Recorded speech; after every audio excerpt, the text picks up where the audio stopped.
Okay. Now, if you're recording in 44.1, there should be no trouble Yes. mixing Okay. these together. Great. Good. Yeah. And I don't know. It's just like, okay, so that was a strange Strange playthrough. playthrough, yeah. It's a very Yeah. strange game, I think. It's full of this interesting fantasy material, but it's all kind of deeply integrated into this police state fascism narrative, you know? Yeah. Like right from the very beginning in the intro, it's like the reason that the people begin evoking the name of Sendel is as a response to the the horror of their lives in this police state. Oh, It's of in course. an effort to Yeah. keep their spirits up. That's what it says, right? After Funfrock herds them all into one hemisphere of the planet, right? He's made it lopsided. Everyone used to live equally over the whole planet, but now only one half of the planet can be lived in. And at the same time that happens, he bans all superstition. And then, as response to that, this legend about the goddess and this myth starts spreading through the population in synchrony with Twinsen having these dreams about the legend. Yeah. Like that really You know? brings up the age-old question about like intentionality. Like it seems so perfect, such a good Yeah. It's so perfect. description of like of exactly of just like a Jungian thing, but I mean, at the same time, so many of these games are like that it makes me wonder: were all like game developers at that time hippie enough to have read Jung, Right. or were they just like this is just what comes at like. I Yeah, don't know, I whatever. think that the theory itself would predict that these things would happen in this way, even when there's not conscious intention, right? That's kind of that's Jung's idea, real is like Yeah, we're exactly. spontaneously streaming this stuff out. The Jungian stuff is developed by looking at this stuff. It's not the other way around, right? It's Jung is perceiving these as recurrent motifs everywhere in Yeah, myth that's a good and point. in religion and in dreams and in delusions. It's all the same material. The details shift around, but these weird structural properties of it are always the same. And so I guess it's no surprise that we find it in all these video games as well. It's the same thing. Anytime the mythopoeic imagination is invoked in the creative process, this stuff piles out. What makes it complicated? I think maybe there's two aspects to it. Like one is the complexity of the fact that for some authors it is conscious, so you still get to play this horrible game with yourself of wondering, well, is this one of the instances of where we're dealing with a real wizard? That's one aspect of it. And then the other thing too is I think it's just still, I think for us as modern Western people, like it's just really hard to accept this idea on some level. Like I feel like I'm constantly trying to find some way in which it can not be true. Do you know what I mean? Yeah. Like, why do I have such a hard time accepting that this stuff is auto-generated? I know that it is. I auto-generated it. I did. Yeah. I had no knowledge of it, and this weird stuff came out in my own work. So there should be no question, really. Yet I still am constantly, like I don't know, trying to wiggle out of it. Do you feel that way at all? Or Yeah.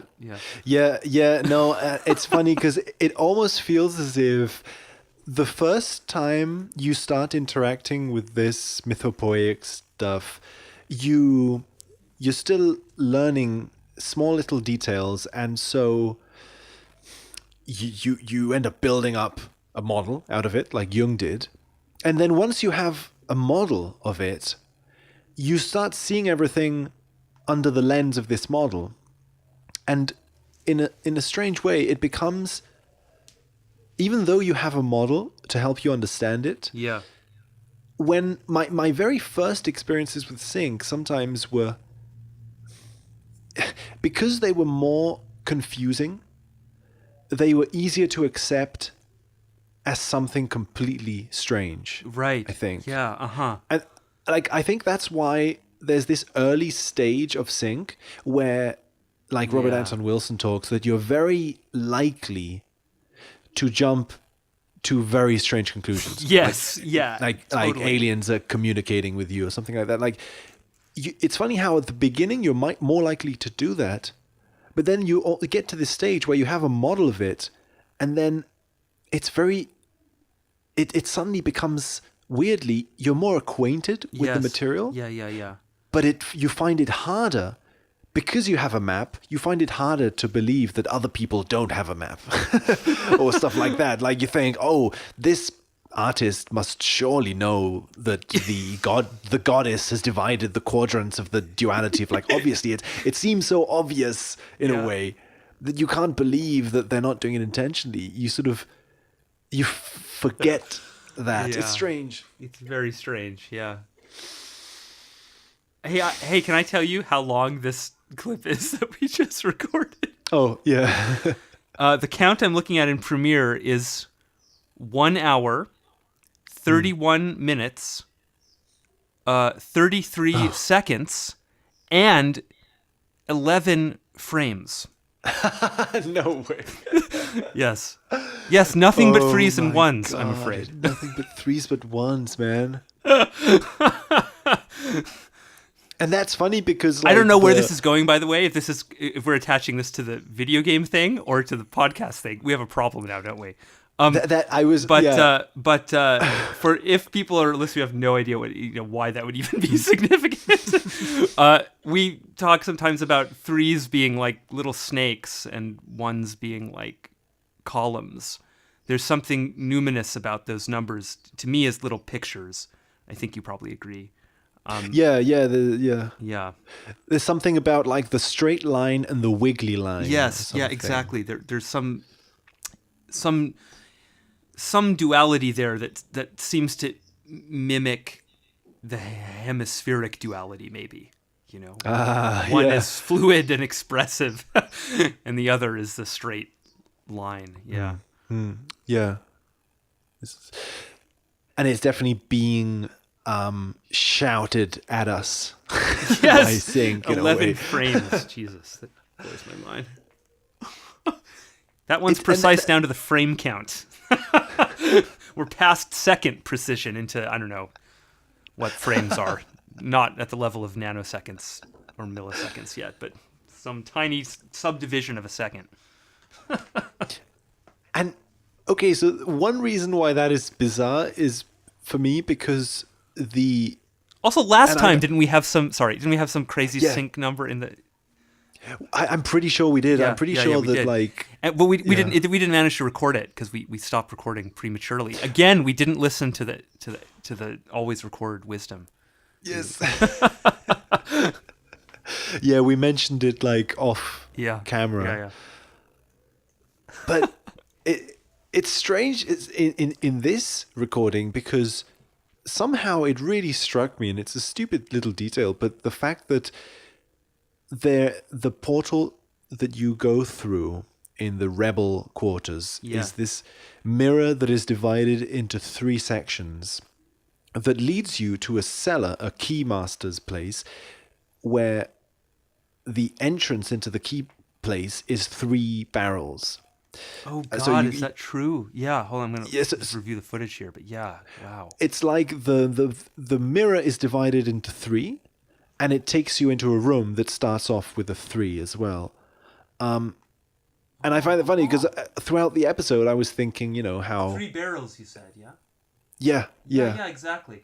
There is a 4th barrel, but it's in a totally separate group. It's actually as Right. far away from those other barrels as it possibly could be. It's the opposite diagonal in the square there. So Yeah, exactly. It felt as if those three. I'm going to count the barrels keys were... here. Okay, cool. Like I just was feeling as if Dude, it's 2 sets of 7. oh, There are 2 are key they? key squares, and each has 7 keys. Yeah. Yeah. So there's a big 77 there, which we missed. Gosh, yeah. So there's a 33 and a 77. It's kind of lined up together there. Yeah, and 3, because it's the squiggly line, and I think like you've spoken about this, that it kind of weirdly resonates, even though at this point, of course, the analysis becomes very loose and very fluid. Like it becomes less grounded on solid evidence. But it's funny that it would do that precisely because we're analyzing wiggly lines. We're analyzing the symbol of fluidity, of water. Right, Like, right. So anyway, what I was going to say is that the number 3 then seems to resonate. The number 6, or what, like in the sense that or the number 9 in how it is a spiral. The number 3 is a wiggly line, so it's a spiral. So those were the numbers 3, 6, and 9 that I thought I was seeing with, troubling frequency in John Carpenter movies. I actually have no idea if that's even true anymore. But at the time I was definitely just noticing them. I was noticing 3 and 6 and 9 as being important somehow. And then I stumbled across this quote that's often attributed to Tesla. I think misattributed. I can't actually track down a real citation for it. But the quote is something like, once you understand the mystery of the 3, the 6, and the 9, then you'll understand the universe, basically. Oh my God. Okay. And that just completely made me like nuts. Like it just inflamed my like what is going on with John Carpenter kind of feelings. This was before Sync, before I became aware of Sync as Sync.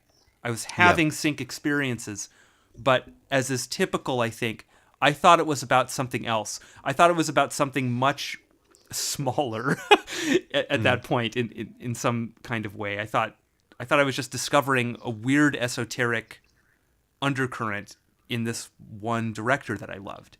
And I think that is also what I think John Carpenter does have interests in depth psychology and related topics, but then there's that moment where it jumps out into it hops over into other media things where it shouldn't be, or just into the world where it shouldn't be. And then it's a larger canvas. Yeah. It's funny because it's funny how it starts off with this small thing, and like Kubrick, I think, has been an anchor for that kind of feeling. I think like he's the director, like where for many people things can get as weird as they want, but they never leave the realm of Kubrick. Exactly. Like people go into really, really deep stuff with Kubrick, but it never transcends Kubrick. Yeah, he's a tutorial level. It's like a training area. That's how I regard Carpenter. Carpenter taught me. Well, it's so weird. Like Carpenter with my unconscious fused together and taught me how to read symbolism. Yeah.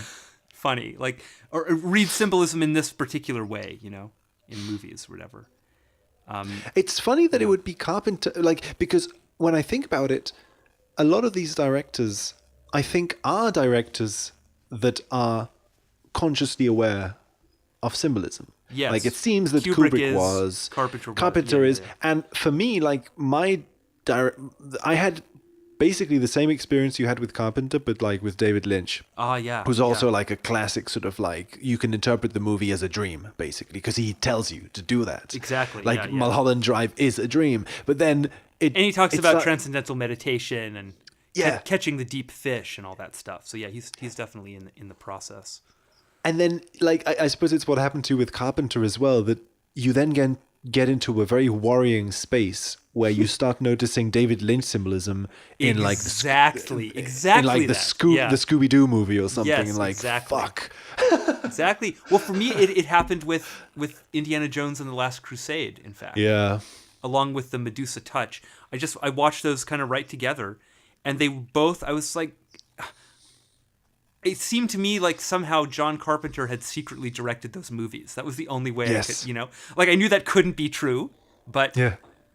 that's what seemed to be in front of me. And then also there were strange 9/11 things in it. So that was quite an exciting weekend when I watched those two movies. Well, and then I watched Cassandra. I watched David Plate's amazing film just a few days after that. So, yeah. That was like Which a is critical like mind blow. It was 7.5 hours long, yeah. I love that it's 7 as well. Like, yeah, it's great. The 7 energy just kind of came out of nowhere this last while for me. Seems like the new Tool album is maybe 7 themed. They said something. Oh like that. yeah, you're right. Yeah. I love how it's 3, 6, and 9. Like you said, like they're all wiggly, like squiggly numbers. Yeah. They're all like very liquid Very, yeah. numbers. Well, and they do have weird properties in the decimal system. They exist at a kind of weird aliasing point, which makes this so-called vortex mathematics possible. Do you know anything about that? Weird stuff. Oh my god, like the astronomer. Yeah. Oh, yeah. Exactly, Bob.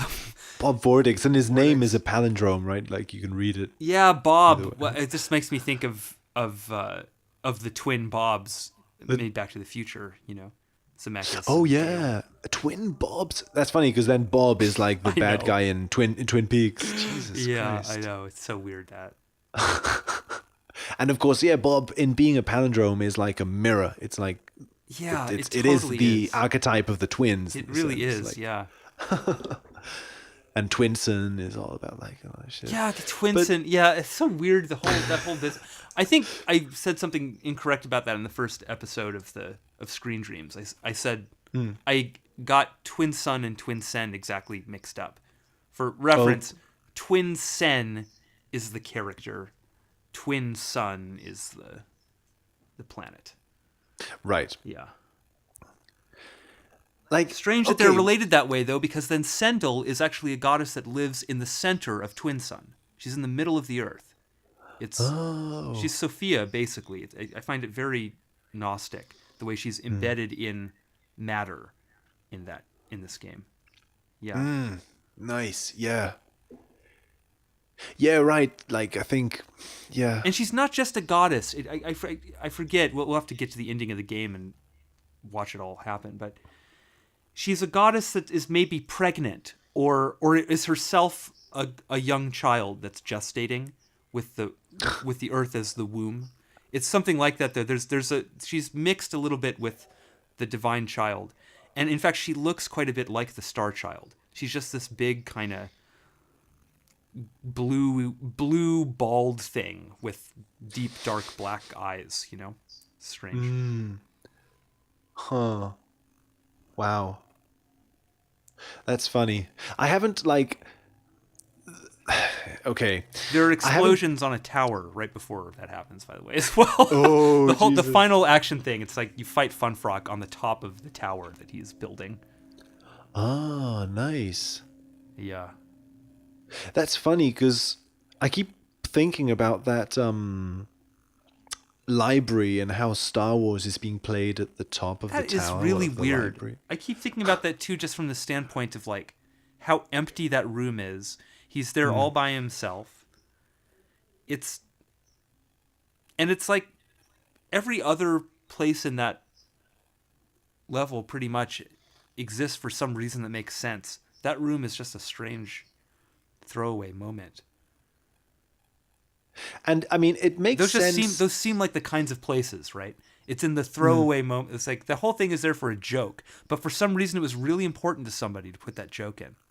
Yeah. They probably like fought for it, you know, because probably someone was like, "Why is this here? This is a waste of space." Like, well, you know, they're like, "Nope, we're gonna record dialogue for it." It's this is my Star Wars reference. Whoever put it in doesn't know why they put it in. It's because it's a joke. That's the whole thing. Yet it was something important enough to include. It's weird that the Easter eggs, it seems to me, and little jokes like that are like very often. I feel that it's like the same feeling as I have about product placement. It seems like they're very leverageable by unconscious stuff somehow. Yeah, yeah, like someone had the gut feeling that they really Yeah. needed to include that. Yeah, there's something, because it's a humor, there's something intuitive about it, right?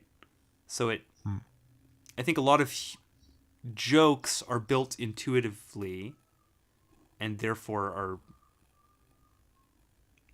yeah, maybe better areas for unconscious stuff to come out. But I wonder about that too, because it seems to me like it can just come out anywhere. Like it comes out all over the place. Yeah. It's definitely premature, probably to say like certain scenarios make it more likely or not. You know, I don't know, but I do notice like a lot of times light jokes and things have strange additional information. Yeah. Yeah, and it is strange also that like a library is a place where in theory you have to be really silent. So a movie theater would be a really loud Yeah, exactly. Yeah. thing. And it kind of, I'm reading in between Also, the I lines kind here, of don't but even believe him. You don't see a movie screen. There's no projector on the back of the wall where there should be. There's no one else in that room. There's no implication of there being films stored anywhere in that place. It's all books. that's funny. Because also, And like you say, it makes no sense to have a movie theater in a library. Maybe a small private screening booth with headphones, that kind of thing. But and a library is a silent place, so it's kind of a holy place in a weird way. It's again like the Yes. movie theater in the church kind of thing. yes, yeah. And isn't it funny, like, because the game is in an isometric view, I think the reason you don't see the screen in the movie theater It's because is of the because view. it coincides with the view that you don't get of the room, Yeah, which means yeah. that your screen Oh, is no. the Yes. like it's exactly It's in the the fourth isometric. wall. Yeah. Right, yeah. And the fourth wall manifests there as an absence. I find that really interesting. It's like it cancels out in the isometric space of the game. Right. and then what's kind of trippy as well is that then in my personal reading, if that movie screen gets associated to the number 3 potentially, Yeah. then our file is filled with 3s. Like there's something about how that's true. we're entering into tricky territory here because it's very easy to. Okay, so yeah, let's make a note. It's very easy to like make this kind of speculation and sound as if we have delusions of grandeur. Sure, yeah.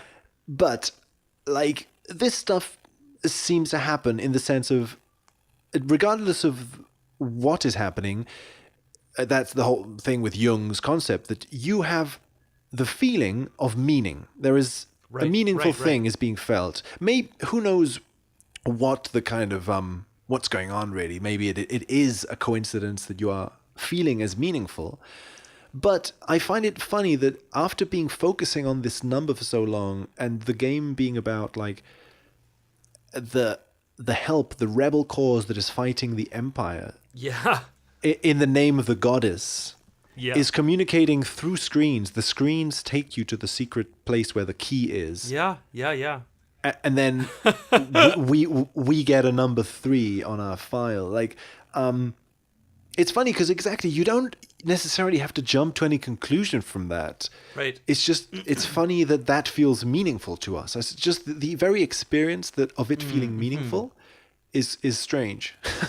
Right. Although we should also acknowledge, I guess, that it isn't meaningful to the vast right. majority of people.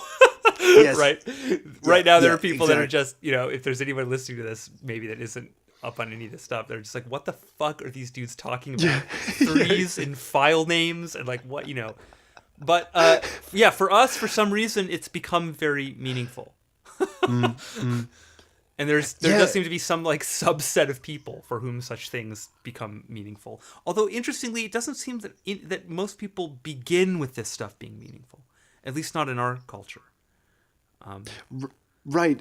You mean like begin the sync kind of I mean, there was quest? definitely a period in my life when I would not have paid attention to numbers and file names or anything like that, you know. And in fact, when I started to become aware of those things, I remember feeling kind of upset about it. You know, I was like, is this my life now? I just can't walk down the street without, I have to read every license plate. I have to read, you know, it felt very crazy to me. And the answer to that, by the way, is that no, not exactly. Like I don't obsessively scan my environment for sync stuff anymore. You know, that's something that I think you're more likely to do when you first start seeing it, because it's something very new and very seductive, whatever it is, and so you want to. It's a funny thing, you know. I'm sure you relate, like the. When are you chasing it versus when is it chasing you is very tricky and inverts a lot, and Yeah. you know, because sometimes like it feels like you're actively seeking out sync, and other times it just intrudes in places where it has no, where you from your standpoint as the ego, whatever, it has no right to, and in fact, how dare it, kind of, you know. And also syncs can, how to describe this, you know, syncs can detonate in your psyche in a way that reaches the ground floor, you know. And you know, like, that's the thing that I think is sometimes very difficult to articulate to like a general audience, is because it seems like the mismatch is so insane between some stupid, maybe random number that you saw and like a feeling of religious, life-altering meaning. How, you know, how could it be that meaningful? It's hard to explain how it could, you know. The truth is, I guess we don't really know. You know, I don't know why it can be so meaningful. I mean, I can say something like, well, because it relates to all these other structures that you. But so what? That's all very abstract and, you know, clinical stuff about patterns. Who cares? Yeah. Okay, a bunch of patterns stacked up in a funny way. Great. That shouldn't, you know. But somehow, to me, some of these things are, you know, it's because they stack in a way where there, like you say, there just is so much meaning in them, for us anyway. And I guess what I would really agree with is that it's very strange, whatever's going on, it's very strange that that's a possibility, that human beings can relate to small environmental details as if they were, and perhaps they are, emanations of some transcendent organization. See, I think this relates somehow also to the, sorry, I'm really bouncing around here, but I think this relates somehow to the Hermetic stuff too. You know, I don't think it's a coincidence that I accidentally pulled out a triplanar structure in my attempt to think about sync video hermeneutics, you know. There's a pervasive feeling of the above and below being in secret in conspiracy with each other, because it's somehow, it's the thresholds of awareness thing. It's like big organization and small organization are things that relative to the human being, which we self-define as the middle, right? It's like it's the above and the below at the pattern detection level. And somehow there's a sense of that the big patterns and the small patterns are reflecting each other around, almost like around, you know, like in a ring around human experience in the center. That's just a kind of magical intuition that I think a lot of us get. Yeah. When you start investigating this stuff, and it, you know, it comes out in various images and is talked about in different ways, but this sense of three domains, like an earth, like sea, earth, and sky, for instance. You know, Yeah. that's the same kind of thing. Or like, you know, gods, mortals, and then dwarves, or, you know, something of the earth. Like, there's the gods in the sky, there's kind of human beings in the middle, and then there's the pixies that live in the bushes. It's just very. yeah. I think that's as common as Jung's quaternity mandala thing. I think Jung really gives 3 a shallow treatment. In fact, I think he's blinded by the perfection of the 4, which I agree is somehow the more perfect number. But there's something to human perception and that notion of 3 levels that Yeah. I think the flux capacitor maybe exists to correct. It's a different sort of mandala with 3 in the middle. But interestingly, there are lots of traditional mandalas that have the number 3 in the middle as well. So it's an ambiguity in the mythic material. It is funny. There's a lot of Celtic imagery with like 3s. Yeah, Like, the Celts are very obsessed with 3. It's true. And I don't know, who knows if any of this matters, but I have quite a bit of Celtic ancestry. Oh, right. Actually, well, I think I do too. Interesting, yeah. I only mention it because Terence mentions it all the time. Yes. That his sense of the psychedelic experience is somehow of reverting to a more pagan Celtic kind of a sense of his identity. And I have similar feelings about it, actually. Yeah. There is something weird there, I think. Yeah, that is definitely. It's so strange that because obviously it's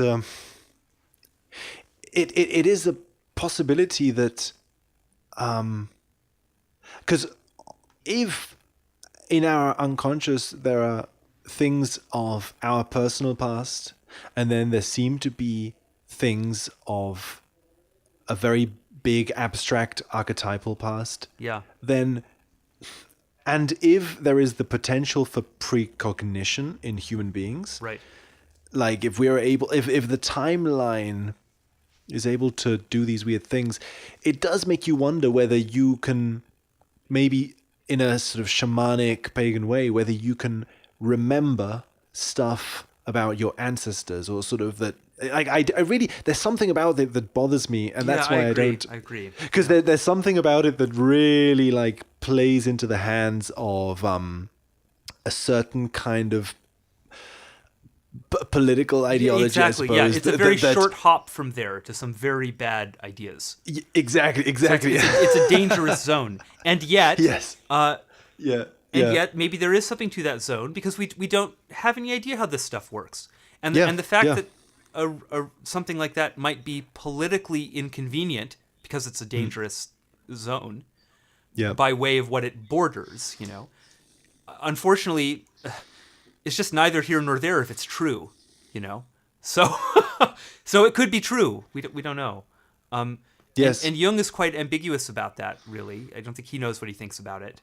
No. He does sometimes talk about the collective unconscious in those terms, though, as kind of an ancestral memory or racial memory. There are past life people who might agree with it. There are probably people who have experiences of past lives who would disagree with that interpretation of it as well, though. And without having any idea about any of this stuff, it's so hard to separate that out from cultural self gravitation towards certain cultural zones, because I know that my ancestors were Irish or whatever. I developed an interest as part of like discovering my roots when I was like 14, 15, just a thing people go through. And so I got into Celtic mythology and I read a bunch of stuff and I looked at a bunch of images and I listened to, like Irish folk music for the first time in my life and loved it, found it very beautiful. But I have diverse musical tastes and diverse tastes.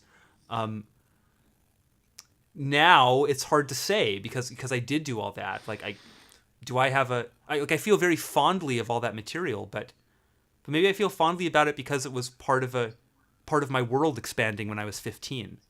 Most of the things I discovered when I was 15, I still feel very fondly about. Yeah. So it's hard, you can't.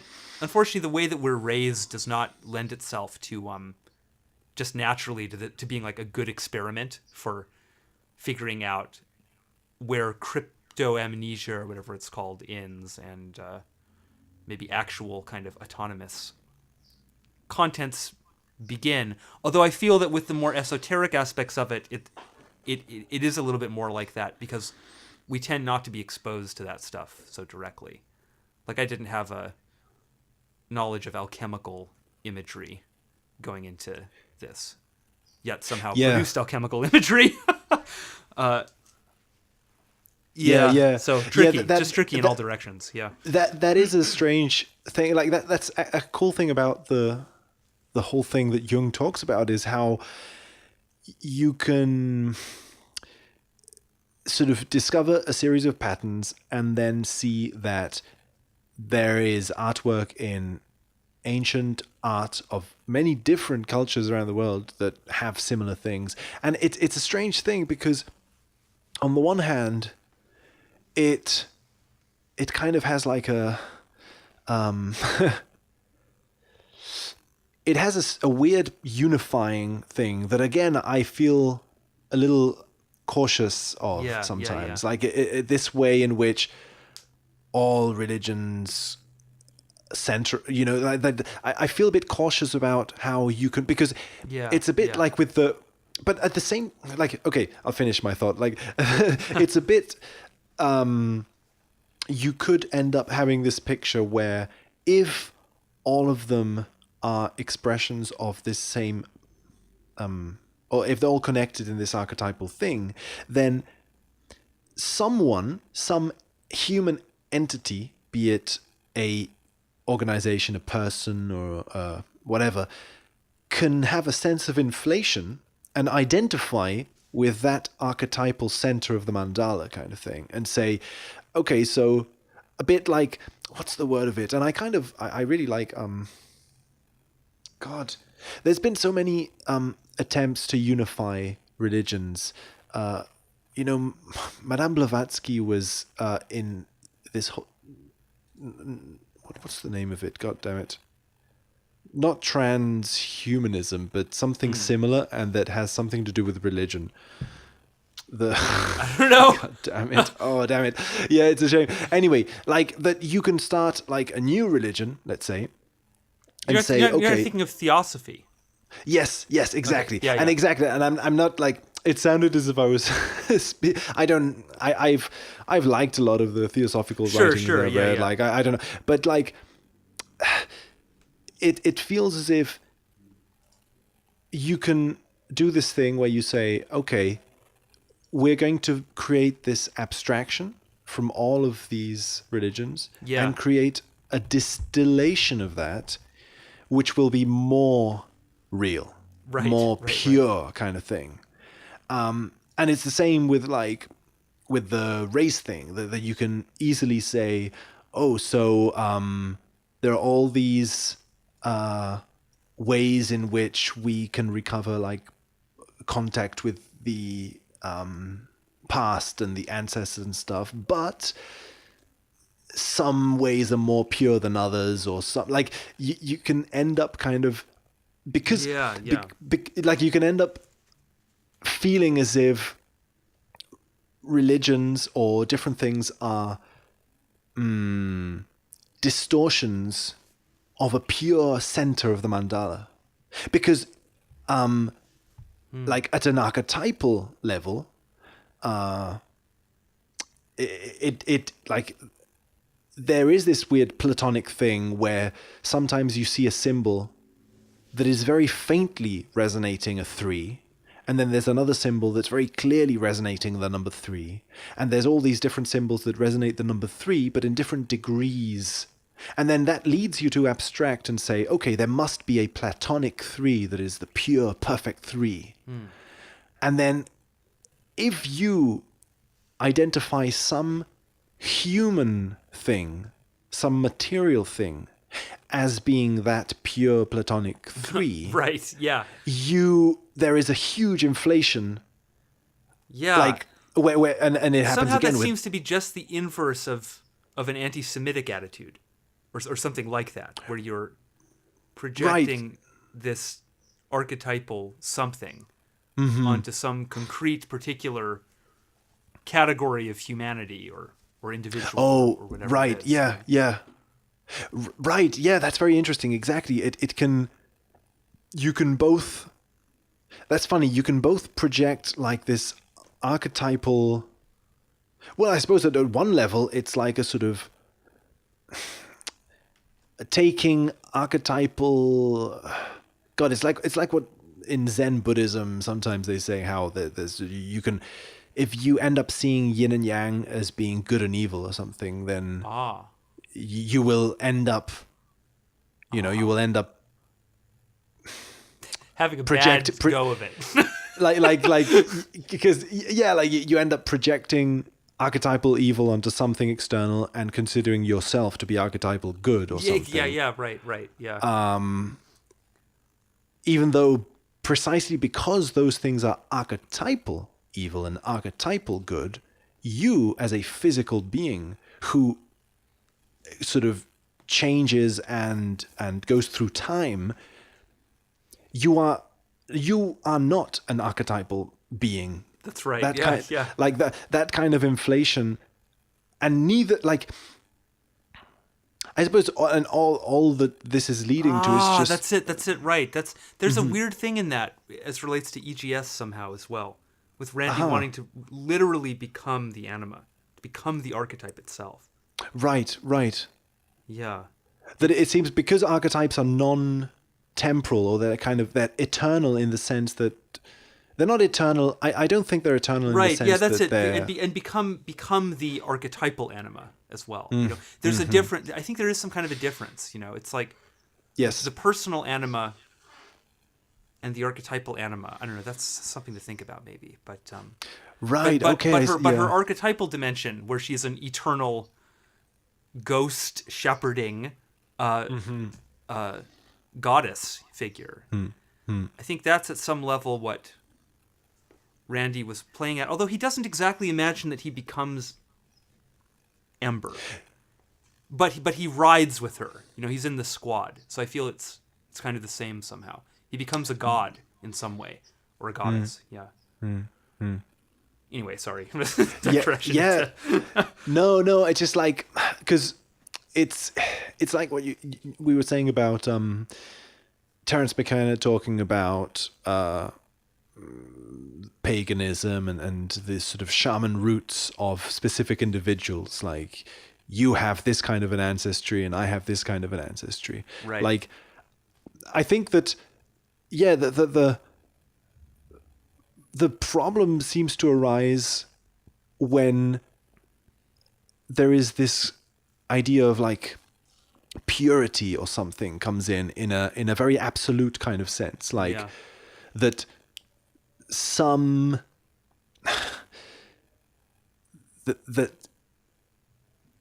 and I suppose it enters precisely because this kind of contact, like sync itself, puts you in touch with let's say a sort of non-locality or non-temporality. It puts you in touch with something that's sort of non-linear. Yeah. And non-linearity feels like there's something that feels platonic or that well, it's like the whole thing, right, on some level is sinking into this store of archetypal images that are in your head. And Jung notes that, right? It's like, as that stuff, like, it's very hard not to become inflated as that stuff is pouring, because it's like you've opened this cosmic door and the secrets of the universe are like being disclosed to you. Like, that's, not that that's actually, well, here's the funny thing. What would you say? Would you say that's actually happening or not? Right. The secrets of the universe are literally like, because it's kind of is and it isn't, right? That's the funny thing. And to understand how it both is and isn't actually might not be possible until you've had the experience. I think it may be a fool's errand to try to explain that, the dual nature of that. That somehow we can feel that the secrets of the universe were actually disclosed to us, and yet also know that we haven't learned anything actionable in some kind of way. It's not like we've gained any power from it, really. And it's also not that we've understood something that is a solution to anything in life. That's the thing. Yeah. The secrets of life are meant to be secret. They don't affect directly, the things happening in actual life. You've learned some stuff about the gears of something. That doesn't tell you how to operate the machine, really. Yes. Yeah, something like that, maybe. Yeah.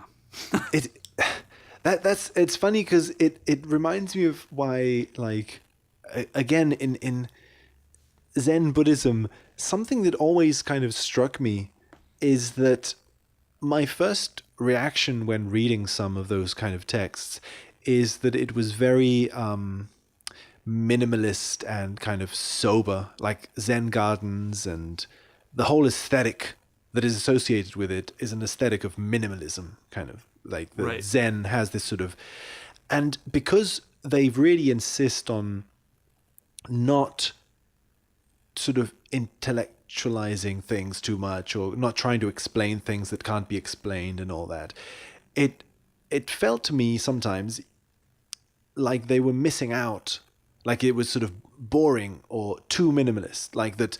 Yeah. It misses out on the cool possibilities of theory and philosophy in general. Mm-hmm. But then sometimes I wonder, like when you said this thing that maybe let's say the inner experience of like some Zen meditator is actually just as baroque and convoluted as the experience of a Sikh person. It's just that they don't talk about it. Like that they've sort of taken a vow of silence, kind of like they, in the sense of like that maybe the Zen attitude is like it seems as if the aesthetic of Zen is very minimalistic, but I feel that, and when I'm speaking about Zen, I'm speaking mainly about this question about how much should you talk and how much shouldn't you? It's like, because Right. you could notice a bunch of stuff on number plates, for example, or like stuff in your personal life. I remember I made a video on my channel years ago where I had noticed all these sinks in stuff that was extremely personal. And I made it, and then I quickly deleted it because I was like, what the hell am I doing? Yeah, Like, yeah. Is this really something that needs to be spoken out loud? Can't Right. it stay in silence, or can't it be expressed through a song or some like? Why? Yeah, but somehow if you see something, say something. Yeah, I know. It's yeah, just there's something about it. It demands to be spoken. I really feel it physically. Like I feel I don't know how to describe it. There are certain sinks that even though they're personal, they just. I feel that it's somehow disrespectful to let them pass without marking that they happened. And somehow the most direct way to do that is to just say, "Hey, this thing happened." There are many other ways that you could make a piece of art about it. I do that too, of course, but very often the quickest way to relieve yourself of that feeling is to just make some little thing to prove that it exists. I don't know. So Jung had to build a castle eventually. Yeah. It wasn't enough to just draw a picture in a book anymore. And he says just that about it. He says something to the effect of it just wasn't real enough. It needed to be more real. Yeah. Wow. Weird. What does that tell you? I don't know what that says about all this stuff. This guy had to build a physical castle to convince himself of the reality of it. Yeah.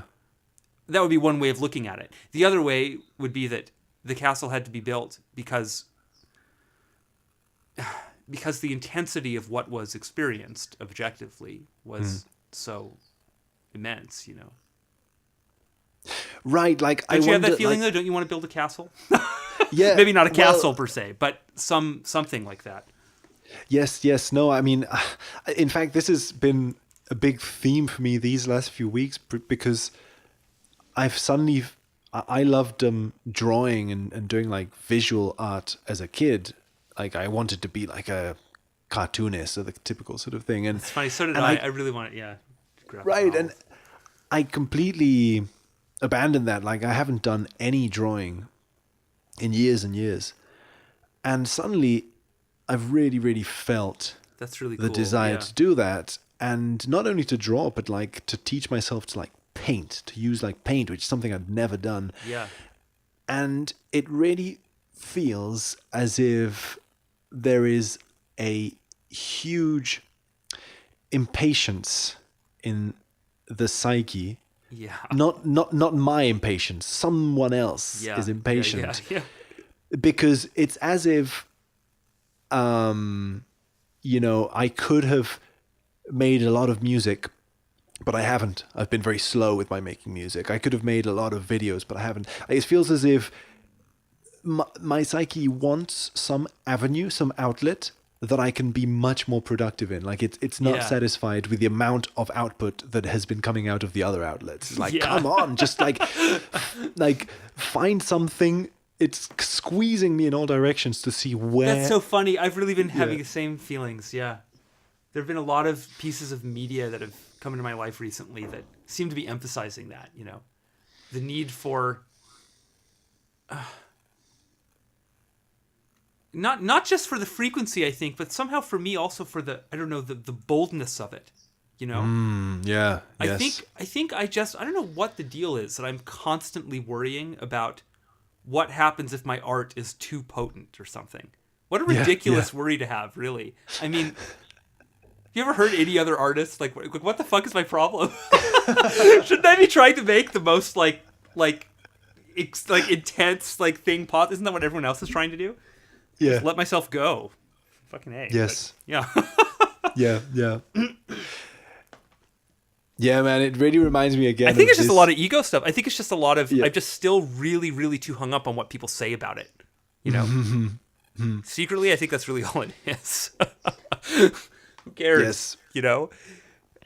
And if some crazy person experiences our work and does something crazy, they're probably gonna, I happen to believe they were probably gonna do something crazy anyway. It's just Yeah. you can't, Oh, yeah. it's and if it's not, it's gonna be something. There's all Yeah. kinds of media, and we also know from the Sync experience, which I think gives us. I'm hesitant to say this in a strong way, so I want to say this in the weakest way possible. But Yeah. it gives us a little bit of an insight, maybe, into psychosis and states like Yes. that. Like it's it can be anything. It can be Peppa Pig, It can Yes. be. It could be. It could be a weird number in a file name. So there's just nothing. There's no reason really not to make. I mean, I think it's important to be responsible and be socially responsible and all of that. But I worry about that way too much. I'm realizing, Yeah. that should be 5% of my time. Should be worrying about that, and 95% of my time should just be trying to make evocative work. So I'm trying very hard to force a shift there, but it's very difficult. I think that I really like. There's an aspect of self-sabotage to it too. This creativity thing is really tricky. Yep. Yeah, no, it's funny because you would think, sometimes I'm just surprised how I have all the tools at my disposal to make the kind of art that I want to make, and I have time to do it. And yet, the more intense the art gets, the more sort of cripplingly difficult it becomes to make. Yeah, that's true. Yeah, like it probably for a number of reasons. What do you think are kind of the... Yes, I was feeling how it feels as if,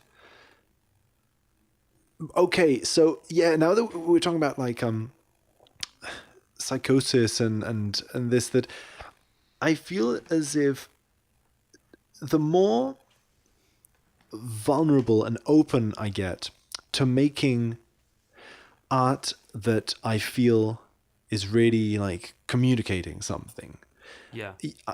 it gets me into such a sort of vulnerable or open kind of state that things begin to be very, very important, very tiny things Yes. can throw me off balance because my shell is so soft. Exactly. Yeah. I find this very hard to communicate to non-artist people that in order to be a good artist, you have to make yourself very thin and transparent in a lot of ways to let these subtle currents flow, and sometimes not so subtle, but to just let this energy happen. But, first of all, for me, I can't just snap in and out of states that quickly. Like once I've made myself open in that way, it's around for a while. I need a few days or a week or something to like transition back out of it into a more functional, normal sort of state. Yeah. I suppose it's just like anything else. Like if we were working on an oil rig, there would be all kinds of aspects of that job that are totally invisible to what people think that job is, Yeah. I think people think they have an idea of what it means to be an artist, but they don't have any idea really.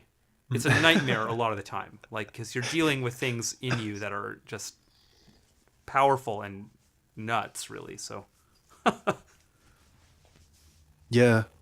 Yeah, because I sometimes you get into this, let's say, alchemical or psychotic, whatever state where you become very susceptible. I mean, that's why you're open. yeah, That's why you're thin, because you're susceptible. And then what that means sometimes is that you become a bit, or at least I become a bit sort of OCD or something, where the art making becomes ritualistic. It becomes ritualized in a way. yeah, And if one of those elements in the ritual fails or isn't correct, my energy completely like goes into a slump. yeah. Yeah, Like- you developed like superstitions about Yeah, your art. exactly. Yeah. Exactly. I have a lot of those. Weird. Like I remember I was recording. Well, in fact, I have these songs that I've been working on. Well, I haven't touched them in ages, and the reason I haven't touched them in ages is because I had superstitiously I had an opportunity to record the vocals for them, like last year, in fact, last December, and I didn't trust what came out. I didn't Yeah. trust the first sort of output. My ego wanted to fiddle with it. And so I deleted those vocals and I recorded them again.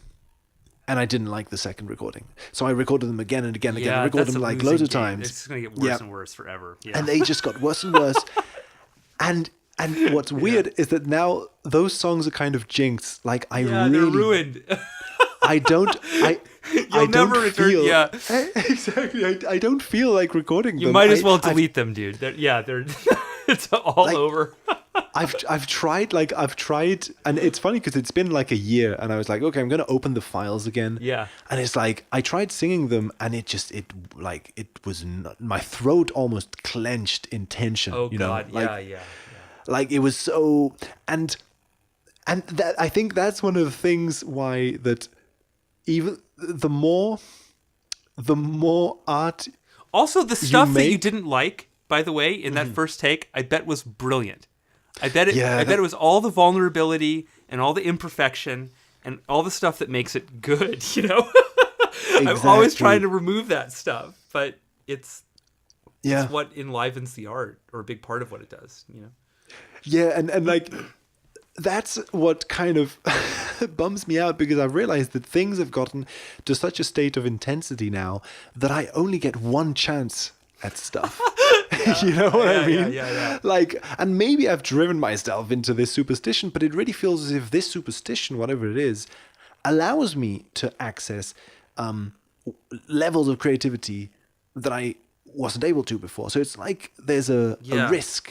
It's like a gamble. You risk entering into it's like the shamanic thing, right? You go into the underworld, and it's a dangerous place, but only in the underworld are you going to find certain things. Like, Right. it's as if you have to acknowledge, well, but sometimes you don't even choose to. You just get thrown into the underworld. True. Yeah. Like, but yeah, in any case, I've been really feeling recently, and it's funny because drawing was very important to me as a child, and I've been realizing maybe why I had stopped doing it is because it makes me really emotional to draw stuff. Yeah. Like seeing stuff so that I had interesting. imagined in my mind's eye, like Oh yeah. even very very unemotional scenes. Like I remember I was drawing the other day. I was just drawing like a picture of like a face. I just imagined a face and I drew it, and I was like, oof! Like it felt really emotionally charged. God, dude. Yeah. Yeah. I know exactly was what like- you mean. Yeah. And it was like, wow, okay, so Well, something, yeah. my experience with doing those like facial mashups in Photoshop was like that, you know? It's like I was like sifting through all these faces, trying to layer them in search of something. I didn't know what, you know, a picture of the anima, I guess, which I still don't feel that I've really gotten. But yeah, every time it gets a little closer, it's like, yeah, I feel like someone dropped me off a building and then scooped me up right at the last second. You know, there's like that feeling of like falling, like, oh God, like, oh God, what if, you know, I don't know how to describe it, but I want to return really quickly to that like oil rig example I gave, because I feel like that's a strange example, actually. Yeah. I meant, obviously there are many things about working on an oil rig that everyone acknowledges are awful. Like, it's back-breaking work, very dangerous work, all that stuff. Yeah. But I actually was speaking, I think, more about that there are probably inner emotional realities that go along with working on a job like that are not, people just don't think about. It seems that seems to be a trend, you know, that we don't take mental health very seriously anywhere. We just don't. But so anyway, just to clarify, I feel weird, like some kind of strange, like, classist subtext crept in there or something, what I was saying, but right. No, I think what I like about that example is precisely that. Exactly. I think as if the experience of doing that task or any task repetitively, until you're like perfecting it, until you're sort of becoming acquainted with it, carries with it something that an external observer will never see. Yeah, exactly. Like you can go and visit an oil rig and see, like, someone can tell you, okay, so this is how we work, but there are going to be exactly inner dimensions to that are completely like out of and in any job, exactly. Yeah, that's right. Yeah. There is an inner dimension to the to getting deeper and deeper and deeper into the job. Yeah, which is so interesting, isn't it? Because it almost directly contradicts this notion about the one shot at the energy, you know? Yeah. It's funny. I feel that I have two kind of visual art things going on right now that are evolving in parallel and that exactly map onto that, you know? I have this digital painting practice, which is very slow and layered, and it's in Photoshop, so I can undo infinitely and make a million branches and try a million things and really whittle it down till it's perfect, you know? And that's all about very slow learning of technique and just working it for hours and hours and hours, you know? And then, on the other hand, I have this automatic drawing practice where I just spend 2 minutes on a page and it's done. That's it. And it either happens or it doesn't. When it doesn't, I crumple up the paper and throw it away because it really doesn't, you know, some bloops come out and it's just nothing. But other times the energy is there and something amazing happens. I think what's been interesting to me, though, is how the two have started to inform each other in a weird way. Like, I feel that the technique I'm developing in my hand with the digital painting is translating back into the automatic drawings a little bit. They're getting a little more fluid and a little more shaded and just a little nicer looking compositionally, you know? which is just kind of automatic stuff. Obviously, I'm not thinking about that stuff when I do the fast drawings. I'm thinking about it when I do the paintings, but all of that experience gets crunched down into unconscious stuff eventually. Yes. And then also, I've been working in automatic techniques into the paintings, which enlivens the paintings because then they're not so rigid and determined.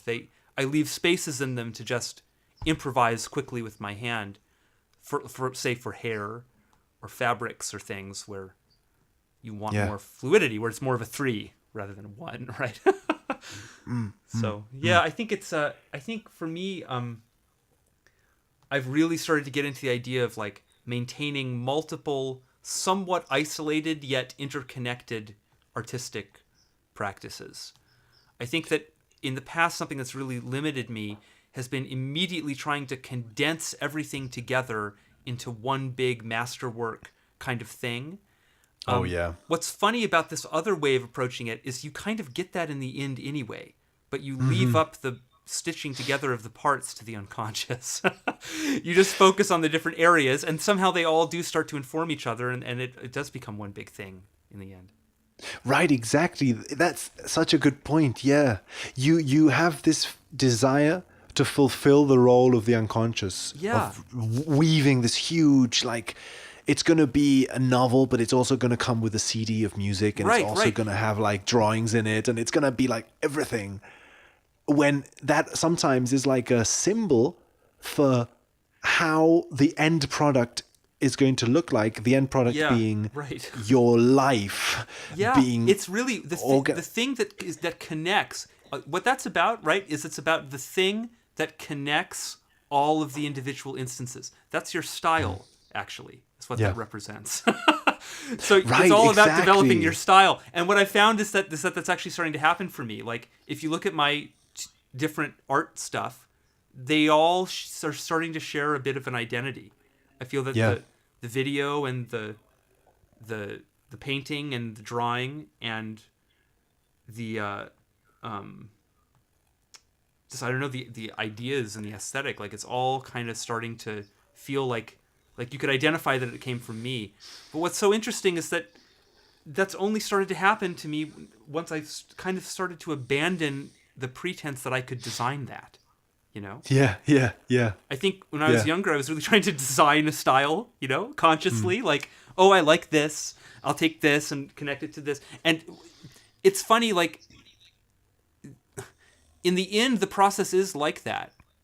I'm developing a style by kind of blindly following intuitive things. But it's just about actually giving those intuitive things room to fully express themselves. I think I was, I was just short-circuiting really fast of like, okay, here's this thing that I like. Let me consciously determine what parts of it I like and delete the other parts. Instead of, let's collide two things that I like that I don't even understand, I just have a feeling that maybe they'd get along. Or maybe they'd fight in a way that would be spectacular, and I could record the carnage or whatever. And and then you let it occur more than you build it. I don't know. Yeah, it's. I love the idea that unconsciously a style begins to emerge when you abandon the desire to do so, and precisely because of that, you end up creating something that is like. It's not only that the unconscious is stitching together the parts, but that when you stop trying to stitch together the parts, you end up stitching them together as well. Like you end up, you end up creating like, because some of your videos have included, let's say, the hand drawn kind of glyphs that you included in the. And they have the whole idea of mashing music together, which is something that has happened as a standalone music piece before as well. Yeah. So it's as if the artifacts are becoming. What's so weird though is that none of that was like a big deal to me. I didn't go into it with some like big vision or whatever. I was literally just like, I don't understand these movies. I'm gonna throw them into Premiere with this song and just see what happens, you know. But as you're working on it, it's like things suggest themselves that you can then capitalize on, and you just get, you know, you get these weird ideas, but it's like you're like, oh, I can connect this, but those individual connections are being, they're being, oftentimes it seems like they're being determined by something higher. And then it's really fun. Like, I'm currently going back through Anima Problems and finding all the stuff I didn't know I put in it, you know? Right. Tons of interesting stuff. Yeah. It's weird because what it reminds me of as well is I was really obsessed with the lucid dreaming when I was like 17, and I was so obsessed. Yeah. Did you watch Waking Life? Was that your introduction to it? Yeah, That's kind of my introduction. No, I did. I loved Waking Life, but I wonder. Yeah, you're making me wonder what my introduction was now. I can't. I might have remember known. I probably did know. Actually, I do. I had a lucid dream when I was like 5, and my dad explained to me what it was. But really, Waking Life reignited my interest in it and made me learn how to do it as a teenager and young adult. So it was a big deal, that movie. Yeah. That's funny because I think I also had a lucid dream when I was really young. I think it's pretty common, actually. 5. I think little kids just spontaneously have them. Right, which I think is the thing that, at least for me, what happened is that I became so obsessed with having lucid dreams that I couldn't have them. Oh, it's like it's a bit like sort of an erectile dysfunction or something, where like the more the more you try to have an erection, like the less you can. Like, there's something about spontaneity is necessary, which means that you have to stop caring about it. Yeah. It's like with this artwork thing that you have to, the less you care about creating a huge masterwork, the more it begins to be a huge masterwork. Exactly. Yeah. And like, there's something strange about. I've never been more pleasantly surprised, by the way. Like, after a lifetime of trying to make art that connects in this way, to like, to find that as soon as I like loosened my grip, it just started to assemble on its own. It's just like, oh great, what have I been wasting all this energy on all these years? Exactly. Like, God, it's a strange it's a strange thought, really, how there's this interesting balance between the ego as observer, you just sit back and enjoy the show, and the ego as actively doing stuff. Yeah. Because I feel like, at least in our art, like, sync has been really like teaching me, at least, this thing about trying to let go a little bit more, and it surrounds art. That's the funny thing, that again, I'm not implying that for everyone sync is like this, but just how art, as something important in our lives, has been a central issue in sync, like with the whole thing we discussed with Interstate 60. Yeah. Well, I don't think we discussed it on any of the podcasts, but anyway, like, Interstate 60 is about being an artist and all that. But if people want to know about Interstate 60, they can go to archive.org /details/@synccentury and watch many hours of extremely in-depth commentary on that film. Yes, please do. Sorry to plug my thing. Continue. No, I mean, because that's the whole thing. That it's funny how sync has this like cosmic dimension to it, where suddenly you become enveloped in like the archaic art of all of humanity is echoing your personal dreams and all that. It seems cosmic, but then at the same time, it's pinpointing very specific issues in your life. Yes. Like, it's very cosmic. Both. Yeah. I feel almost that there's no way for it not to, the above and below. Yeah, it just has, like, that's just how we are. Of course it's going to be personal because we're personal, but yeah. Yeah. Like, it it's because on the one hand, like a lot of syncs that we've noticed in movies seem to be about a global situation. Yeah. And at the same time, they are about us making art. Right. Like in the sense of, Exactly. on the one hand, it's like there are two problems. One is like the big problem, and how do Well, the we funny as thing individuals is that I have started to conclude that it's as if the unconscious just can't tell the difference. or between thinks them. of art as the big deal issue. you know? Yes. Yeah. Because it's not just like the whole Jungian thing exists in deep conversation with art and images. You know, there's just something. Well, and shamanism generally, as also as storytellers and maybe shadow puppeteers, and who knows how these things went together around the fire. You know, which is another interesting aspect of we talk about multimedia and all of this. You know. So yeah, it's because we all used to sit around and make a fire and Right, yeah. cook, which is an alchemical thing of making these ingredients and transforming the stuff, and then you eat it, and then while you're eating, you have music and a story and a dance that are all happening around the fire, and then maybe you can look at the fire and imagine pictures in it. It's already a movie, really. Yeah. And like And we eat popcorn in a movie theater and all that. It's it's exactly the same thing. Less social and less nice. because it's funny also how in shamanic cultures there's also the whole thing with color, like sort of the costumes are very colorful, the not the costumes, like the sort of the you are covering yourself in color as well. Right, yeah.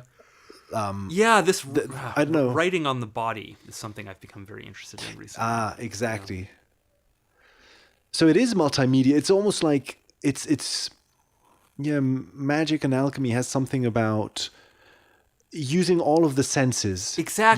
Yes, yeah. I have sketches from when I was really in a weird different space with this, trying to think about art as spells in this occult context. And that was exactly it. I thought that there was something about art that moved the whole kind of chakra system at once. It hits your head, it hits your heart, it hits your gonads and the rest of your body.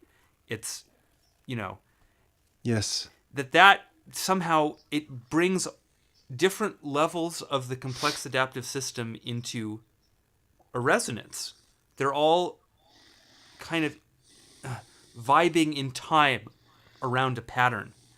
And that somehow it seemed to me that might put the organism into an almost hypnotic kind of state where you might be able to implant a suggestion or something. I was going very dark with it, like you could program people by kind of stunning them with with these weird pattern things. Yeah. I don't think it exactly works that way, but somehow art does though work that way. That's funny because that's something that really amazed me about reading about occultism, because I'd never really understood why people used incense and dressed up in costumes and stuff like that. It seemed very unimportant. Yeah. It felt to me that you could just, if it was real, then you could just do it without the costumes, Right. kind of thing. But then you realize that another way to look at it is that the incense is stimulating your sense of smell. The colors Right. are stimulating your sight. You can play music that stimulates your ears. Like, you are really sort of you're concentrating all of your chakras onto the same frequency. There is something about you're constellating of a vibe. Yeah. It's the vibe. Wow. The vibe is so important. That's what the whole ceremonial magic thing brings. And also I had the realization today, isn't all pop music just ceremonial magic, really? It's people Right. dressing up in costumes and shouting weird slogans at you and repetitively Yes. over hypnotic droning sounds, And the imagery is so important to pop music. Yeah, as so well, important. like- And these days, even in very mainstream pop, has become explicitly a cult. The imagery just is a cult, It's yeah, it's Eye of Providence stuff and yeah. weird, satanic like stuff and just like all that stuff. Like it's very interesting. Yeah, that's funny because I'm starting like very interesting because it's a way of subverting the typical conspiracy explanation of this, Right, maybe, or right. like not subverting, maybe offering a new perspective. Is that the other way? I'll The other say day we were talking about. Okay, Subvert it. like the other day we were speaking about how witch burnings Yeah. and how it seems as if Which, unbeknownst to us, by the way, we were talking about on the day of the anniversary of the banning of the self-immolation of widows in India, I think by the British Empire. right, I didn't understand that when you sent it to me. Of course. Yeah, dude, bizarre. Okay, yeah. And then, okay, so this is, again, to make a reference for the potential listeners, other people in the sync community on like Facebook that day were also speaking about that. Like, Really? yeah, like Will Morgan was sharing stuff about the witch archetype. Like, yeah, I swear to it God, was- dude, today I was watching Hot Ones. It's this YouTube show where they make celebrities drink or eat wings with like hot sauce or whatever. Yes. Bill Burr was on it. Like finally, people have been requesting him be on it for like years or whatever. And it's funny because I used Bill Burr in like one of my archive videos. Anyway, it was just the first time I'd watched that show in a long time, and they've changed the hot sauce lineup. And they have a hot sauce now that's just this like burning witch on the front of it, because it's like a hot sauce, like so it really drove. Like I was like, I accept it now. There's a deeper connection between witches and burning than Right. It's Right. yeah. It's just everywhere. That thing. I don't think it's merely historical, is what I'm saying. Obviously, it is historical. There was witch burning. It was horribly Yes. traumatic for everybody, and so we remember it. But the fact that those things came together in that way, I think it's somehow similar to 9/11, right? Totally. 9/11 I was about to say already that. has archetypal built into it, Oh my God, man, that's amazing. Because, like, in a weird way, 9/11 is a witch burning. It in is. The sense It that is. Yeah, exactly. It's the goddess burning kind Yeah. of thing. Holy shit, yeah, that's funny. And as a trauma, Well, it's like it the will goddess's stick. revenge. I think it's like the Statue Oh, of Liberty lights the towers on fire. Sorry, if I can speak in a completely insane space now. The Statue of No. Liberty lit the Twin Towers on fire on 9/11. Don't you know that, Alan? That's actually what happened on 9/11. I actually love that perspective because it's so Robert Anton Wilson in a way. Yeah, Like, totally. It is kind of somehow what I believe, I'm afraid to say. It's what happens at the end of Ghostbusters 2. You see Yeah. her torch touch the Twin Yes. Towers in this perfect momentary alignment. Yeah. That's funny. You just reminded me. Like, what came to mind was there's this film based on a Philip K. Dick short story, The Adjustment Bureau. Oh, With yeah, Matt yeah. Damon. I know that one.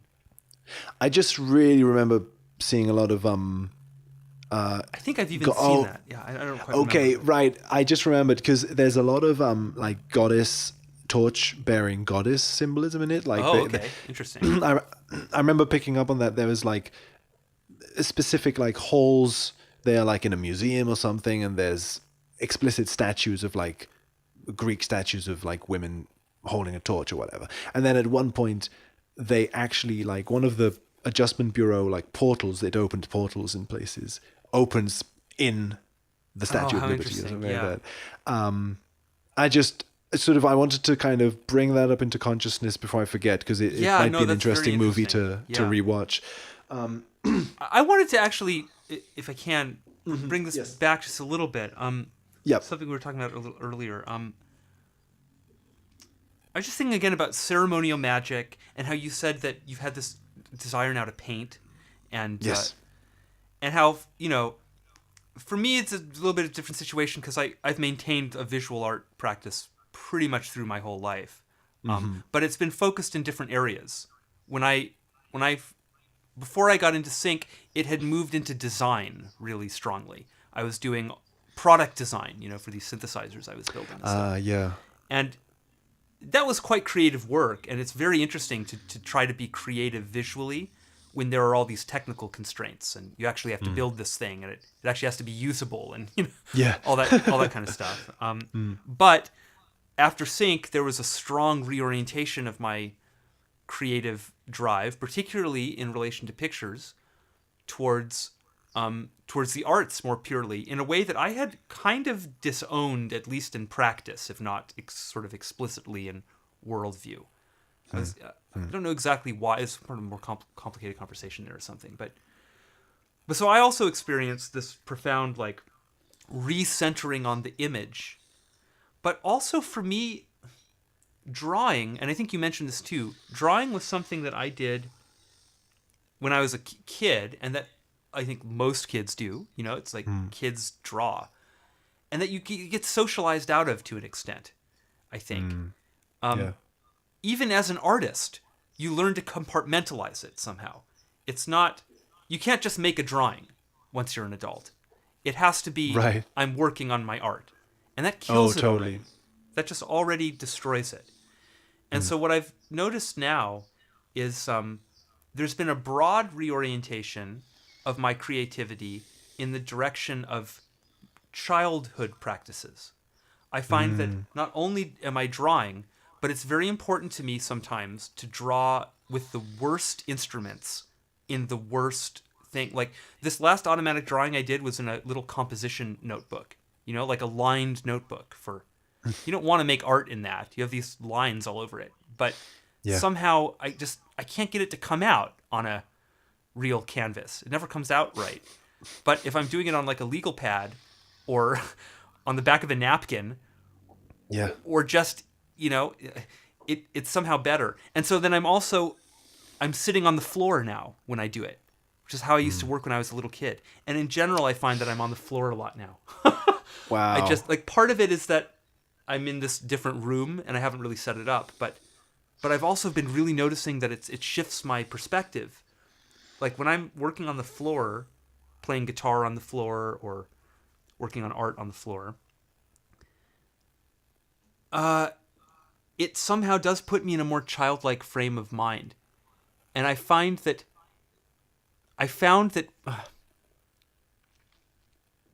when I had my first really strong anima encounter and I was talking to this statue, it was like I was 5 again.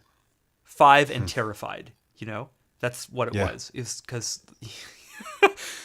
the aliens have landed, and you revert to a state of to some other state, I think, when that kind of stuff is happening. So I'm trying to now court that a little bit in my art. I want to feel a little scared and like something, who knows what's going to happen.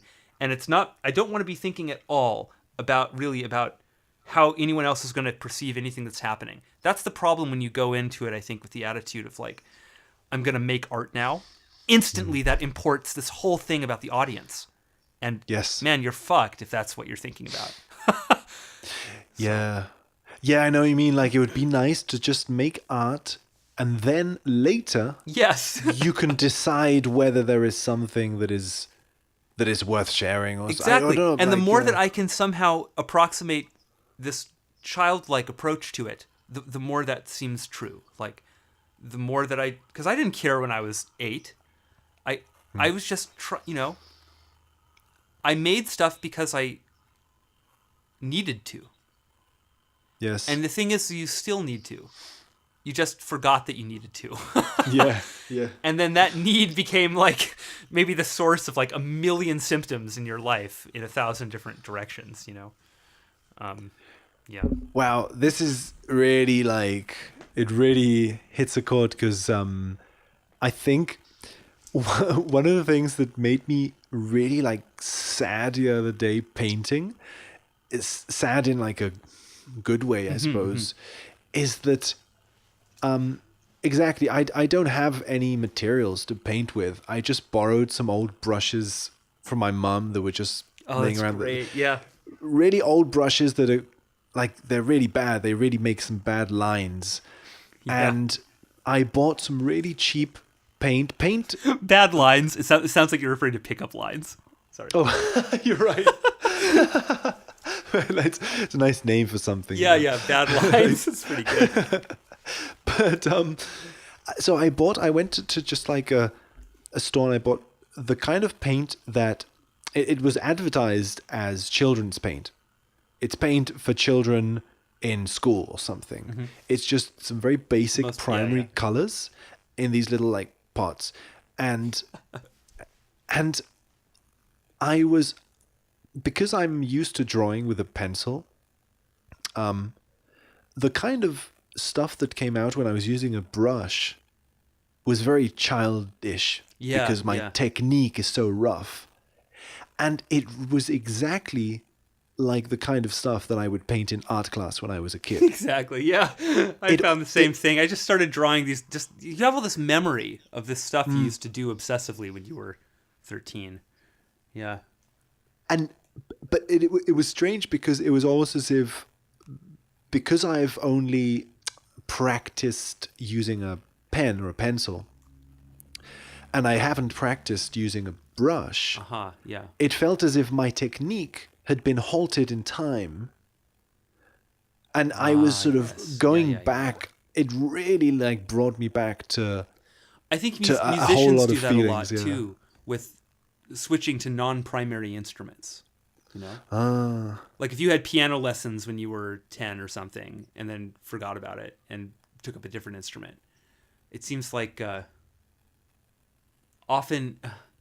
I think there are multiple things going on there too, because part of it is just trying actually to get away from muscle memory in things. It's like maybe when you use a pencil, you're always using it in a pretty similar way because it's so familiar. Like when I play guitar, there are things that my hands just do. Stupid little cliche blues licks and like, little chord things that I just know how to do. And like when you go to an instrument that's not your main thing, whether it's a musical instrument or a visual instrument or whatever, like it's suddenly new. You have to figure it out. You don't know what's possible on it yet, which also means that you can make bad mistakes that end up producing amazing things. Yeah, you're right. You have to learn how to use it. Like, and that I think is sort of what felt very strange. It felt as if I was like a 5-year-old kid. Yeah, who, it's so sad. We're not used to learning things as adults. Yeah. The time when you're learning stuff, that's when you're a little kid. Yeah. Yeah, like suddenly you realize that I wanted to draw like a face, and I can't get it to be how I want it to be. Yeah. Because my hand isn't responding in the way that I wanted to. It felt like this weird like childish impotence. Yeah, because of it's sort a of- hard limit. You can't make it better by trying harder. It's a skill that has to be very slowly like developed. Yeah. and that so I'm very sort of excited about this in a way, because it's that on the one hand it's like weirdly sort of return to the art form that was most important to me when I was a kid and that has fallen out of favor. Yeah. And also at the same time, it has this strange sort of Jungian thing of like that. I think the visual arts are there is something about. I think the reason in the Red Book it's filled with images. Well, one reason is because you couldn't like put music in it or something, but Right. like dreams are visual. Yes, there are voices and all that, but a dream's a very visual thing. I feel like, at least for me. I Yes, suppose yeah, maybe yeah. for different people it's different, but there's something about the visual aspect. Vision is just of- the single most data-rich sense. It really is. Right. It's incredibly high precision sensors there, so, and a lot of computation to make it interpretable on the other side. So the whole brain really is organized around it in some way. Right. Right. So yeah, there is something like that. I don't know. It's sort of it feels more powerful, not more powerful than other art forms, but it feels as if because I have ignored it, Yeah. untapping it, no, sort of tapping it now, is feeling very intense because I hadn't sort of looked at it, and because vision is so intense. To Yeah, begin it with, also and- does seem, doesn't it seem that vision is where symbolism happens much more Oh. easily and strongly than, I mean, not like you can't have symbolism in music. Of course you can, but yeah, no, but for me it's just something about images, like, and it's probably not just for me. There's something about pictures. It's the home Yep. of symbol. So yeah, you're right. Because I mean, the only place in music where I feel like, for me, where I feel symbolism is in lyrics. yeah. Well, And actually, lyrics. it's so interesting. I think that the thing I really admire about Daniel Lopatin's work, who's Yep. OPN stage name, Yep. is that he somehow seems to do symbolic things directly with the sound. I've never heard anyone else do that. He's really unique in doing that, and hardly anyone seems to get that that's what he's doing. Because no one gets symbolism, Oh, but he uses, and he does it by positioning the sound in a more imagistic space. Actually, his sound is often evocative of, it sounds like waves, sounds like an ocean. Oh, and then this other thing sounds like, and that sounds like, that opens the door to symbolic stuff. So pretty interesting. Yeah. you're right. There is something in his music that sounds as if he's making sculptures out of sound. It's like yeah. And it becomes, as soon as it becomes even a little bit visual, for me, I start hearing, or seeing, in a way. I start seeing symbolic things in the songs. Yeah. I think he really you're plays right, with it deliberately, though. It's quite virtuosic, some of the stuff that he does, anyway. Cool. That's very interesting. I would love to, because I all I know about OPN is, I've listened to his music. So that'd be an interesting. I don't know. Yeah, Yeah. it's something I Well, would like think about, to like, maybe. for instance, that you listen to Age of, right? Just that whole Yes. first track where, like, it starts with the keyboard, with the piano. There's a connection there between the computer keyboard, and we see a computer on the screen cover. Oh, good point. The yeah. harpsichord, and also the player piano as something algorithmic that runs a loop or a process. I feel that he's playing with all of that, And then the way that harpsichord, like, which is something very mechanical and without expression, right? That was the thing that the piano introduced, was pianissimo. Like, yeah. dynamic range. The harpsichord just strikes the note with a or it plucks it rather, because it's a plucking action. It's just this fixed thing. Yes. But so then he starts with that. It's this very rigid robotic thing that also sounds maybe like it's sequenced, maybe. And then but then he just, like, literally, like, the sound just kind of, like, liquefies as it goes on, and it sounds like something organic is growing out of it. That's all very psychologically rich, like, stuff to me. You're right. But I just hear that kind of stuff in every single thing that he does. It always seems like there's a little visual analogy being played out with or conceptual, like, weird conceptual links between these things. Like yeah, it would be very interesting I wonder if we could do, like, a podcast where we actually bring in music and, like, play little clips and talk about stuff. That'd be interesting. Well, I would love. I was thinking, like, we could do an OPN podcast, or like a specific album. We Oh, could dude, I'd listen- love to do that. Yeah. I would love to do that. Yeah. All right, cool. probably- Let's do that. it would probably get copyright striked if we included the music, but we could just both, like, listen to the album Yes. like freshly, like just like on that same day or I something, think and then that talk there's about some it. room to play clips if you just play it, like, 5 seconds at a time. I see that on these React channels, which all exist somehow, playing large sections of music, but they really cut it up. They'll show 5 seconds from the verse and then talk about it, and then another 5 seconds from later in the verse and talk about it. That's very The interesting. problem with that is that it's an editing thing, because we'd probably want to listen to it more fluidly when we're actually listening to it and talking about it, and then go in and cut out stuff to get it past the bots, but that becomes so tedious.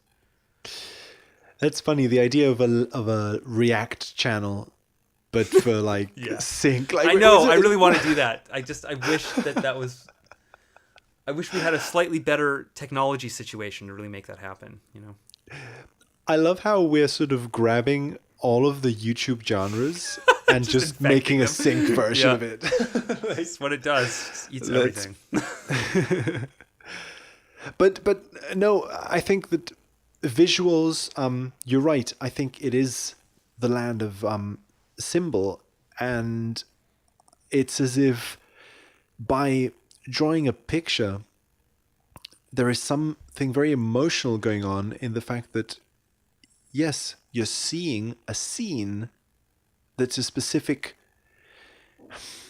It's more direct what it can evoke, I suppose, symbolically. That's a central aspect, I think, of all art. Like if you write a song, something was inside of you that has now been articulated. That's just profound when that happens. And when you write a song that's like captures something, you really feel that. But I agree, there's something more shocking about seeing it. You see a face or a figure or a scene or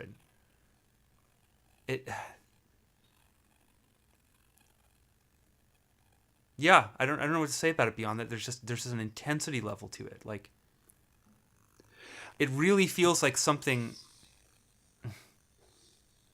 living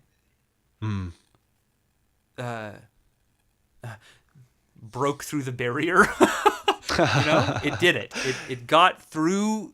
It was an invisible force, and now it's found a body, so people can look at it and see it.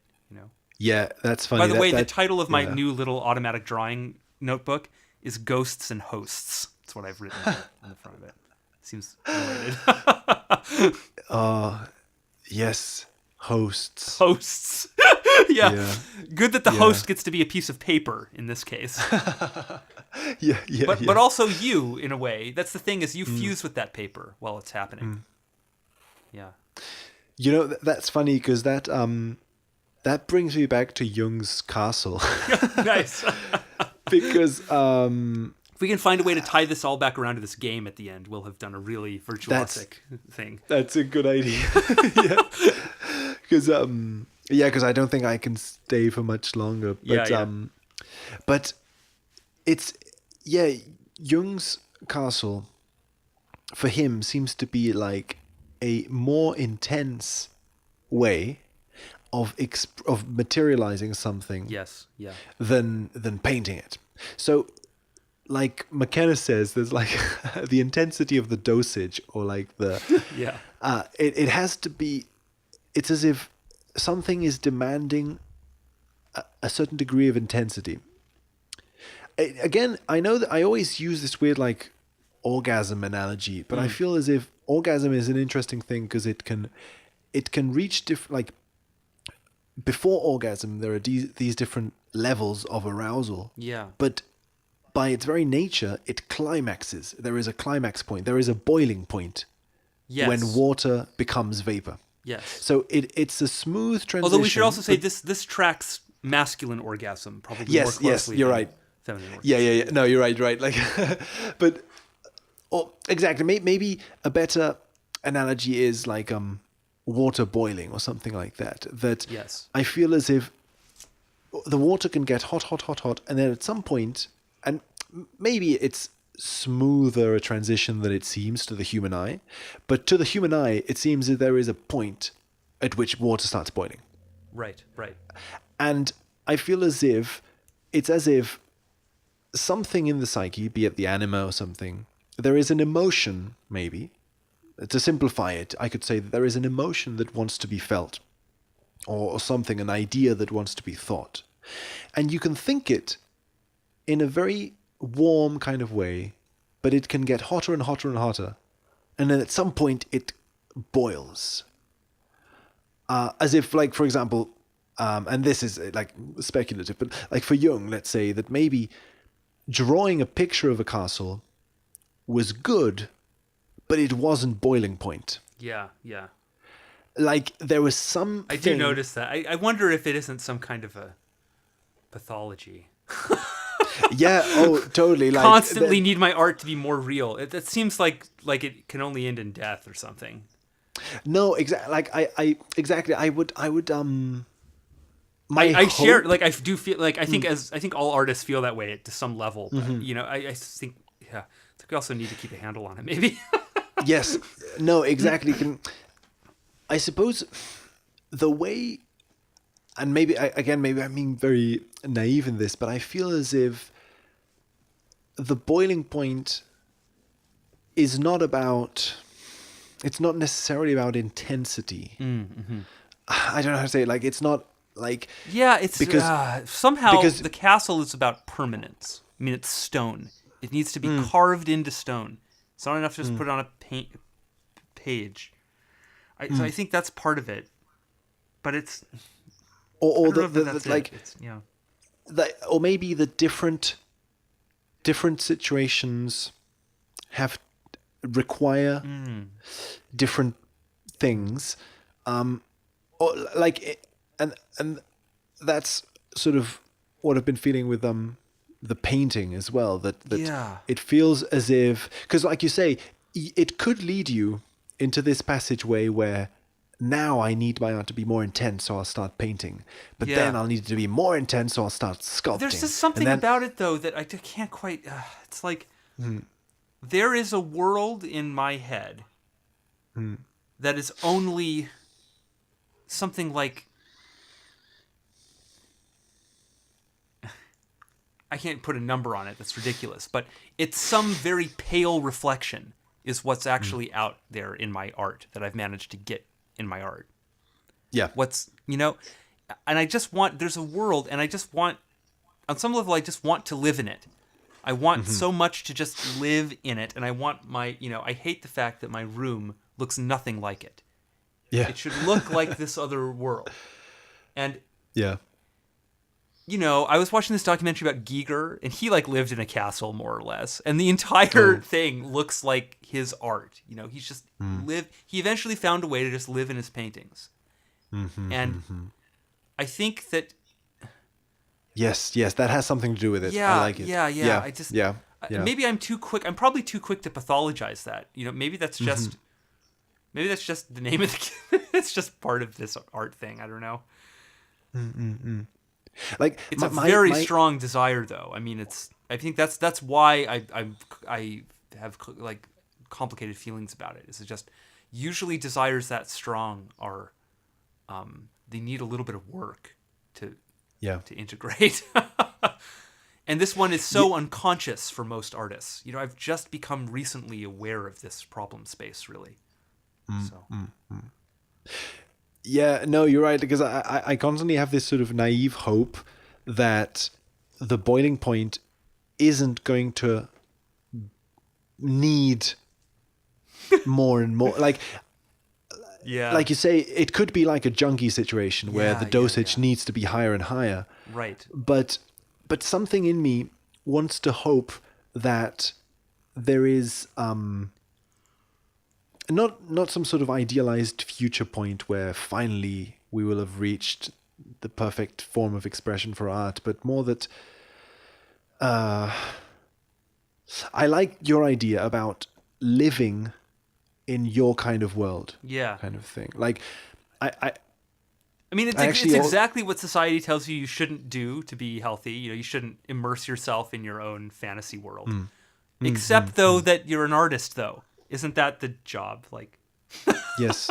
Obviously, you need to maintain the ability to exit it, but immersing deeply into it, well, that's probably only a good thing if you can handle it, I guess. Well, and also how by externalizing it, like you said with Giga living in a castle or Yes, something, you that share it a little bit more. Yeah. if for example, dressing, I don't dress the way that I would like to, Yeah, in a yeah, way. same. I'm trying to adjust that. Like I feel as if there is a way in which this desire to go into your inner world can also simultaneously be expansive outwardly. Yes. Oh So yeah, that totally.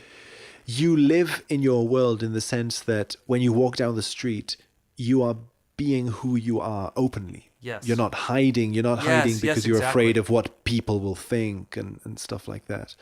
So I'm being realizing more, recently it's like so obvious, but like how much of my feelings about it's like I'm just constantly I can't even this is how obvious it is. I can't even quite put it into words. Also, I interrupted you, so maybe you should continue while I try to figure out what I'm oh, actually trying to say. no, man. I was just actually.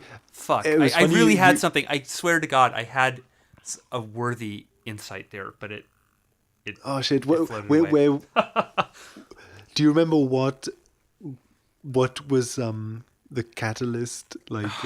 I'm completely discombobulated. What was it that we were just talking about? I'm so sorry. No, the thing about being more honest, not being afraid of what people think, walking down the street and being Right, yourself. right. Walking down the street and being seen. It's something to do with the visibility of it. That Oh, here it is. Here's what I always say. Or what I always say to myself, or somehow what I always think or believe is that the world can't handle my actual art and can't handle Right. my actual identity, and that if I were to just be myself fully, like I would be instant, like the world would end or something. It's Yes. somehow it's the apocalypse is actually what that is. But Yeah. what that is just like a deeper expression of the self and of who you really are, and it's not it's not that the world can't handle it. It could give a shit, right? I mean, probably. It's that I'm terrified of it. I'm actually terrified of being seen completely. So that's Yeah. that's still a link, like much less so than I have been in other phases of my life, but it's still a huge thing. And I think part of this, the feeling is just, yeah, it's not going to be done till it's done, until it's actually done. And you actually become who you were born to be, whatever that is. Yeah, yeah. And I yeah. don't feel that I'm, maybe you're never there. I don't know, but it does seem to me that I'm getting closer to it, and it's weird too because this is so funny. But if you look at my Instagram page, it's almost literal, this process, like the way that it's playing out there, because you can see that I start just selecting these images that are really like physically large, like it's collage form, and the image is just subdivided into 6 layers or something. There's just a few elements, and then as it goes on, I start grabbing smaller and smaller pieces and stitching them together more and more, and that gets smaller and smaller and finer until it doesn't even look like collage work anymore. And then at that point, it just pops through into actual painting. Like, now I'm doing it pixel by pixel. It's been this gradual refining of the precision by which I can dump a picture out of my head. It used to have to go through all this sampling and coarse assembly. Then I got better and better at that. And then eventually, that got so fine, it was like I was painting already. Just painting with samples, with found images. And then the transition to painting was so easy. It was because I already had the style. I found the style in this completely synchronic way by following my gut through Google Images and just cutting those wow. pictures together. And that it taught me how to paint. And how to paint in a completely unique way, I think, with my own kind of look and all that. So somehow that's the same. It's the same as when you start building your identity in life. You pull coarse pieces in. They're very coarse, very broad. I'm going to grow up, I'm going to be a fireman. And that means these 3 things. And I'm going to wear the hat and do the thing. I'm going to be married. And that's your vision of your life. And then you develop more. It becomes finer. There's more nuance. And eventually, it stops being a model, and it's just you. And just like with what happened with the painting, I found I could do it already. It's somehow like that. You've been you all along. It's a very paradoxical. Yeah. Yeah, I love that. I love that idea of like, yeah, going from collage to painting because the pieces of sampling are so small. Yeah. And by the way, like, that's the crazy thing. Like, that wasn't my plan, of course. None of that was. I didn't realize that till it had happened already. Once I broke through to the painting stage of it, I was just like, oh, that's really funny the way that happened because it's so ruthlessly linear. You can just scroll up that page. It's like a perfect zoom, you know? It's so simple and linear and straight. Like it's someone following a plan, obviously. But no, like, not at all. Yeah. Oh my god. Oh my god. And it's the thing about Apocalypse. That's really interesting because like that does seem to be a consistent thing with like I hate to sort of bring this up now suddenly, but a lot of literature I've read on schizophrenia and a lot of sort of personal cases I've seen, both friends and friends of friends who developed it and stuff like that. Weirdly, there is a consistent thing I found about this idea of unlocking the apocalypse by doing a specific series of actions, like that you get the puzzle box right, you get all the pieces right, and then suddenly reality kind of disintegrates. Yeah. And like you say, it's as if and weirdly, the way you get the puzzle pieces right isn't through some logical procedure, right? No one can explain how to solve that box. They just play with it and zone out. They just work their hands over it, and if you look at their faces, they're just kind of zoned. They're zoned, and then like it just explodes. Yeah. And it has to be that way. If you could explain the sequence, then the whole thing would be broken because it's like it's just finding the moves is what lets the Cenobites know that you're fair game to eat. So if you could pass that instruction along, it would become meaningless, you know? Somehow one gets the sense that there isn't a single external solution to that box, you know? I mean, it's... Obviously, it's a big psychological metaphor on some level. Anyway, in which case there is no real box to start with. I don't even know what level I'm talking about this movie anymore.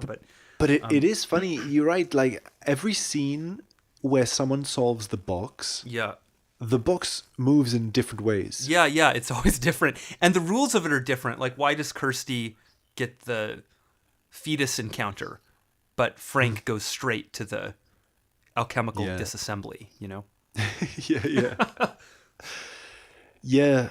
No, so I really like how what you said, that this image of the apocalypse, like when you there's an interesting sort of balance, I suppose, sort of that needs to be, or that wants to be struck, whatever, between taking that super, super literally, like that literally reality is going to disintegrate when I become myself, and not taking it literally enough. Yes. That sometimes you can also you're not taking it seriously enough. There's like a weird sweet spot that can't be calculated, like with a box. You can't mathematically say this is the exact coordinate of the sweet spot, you know.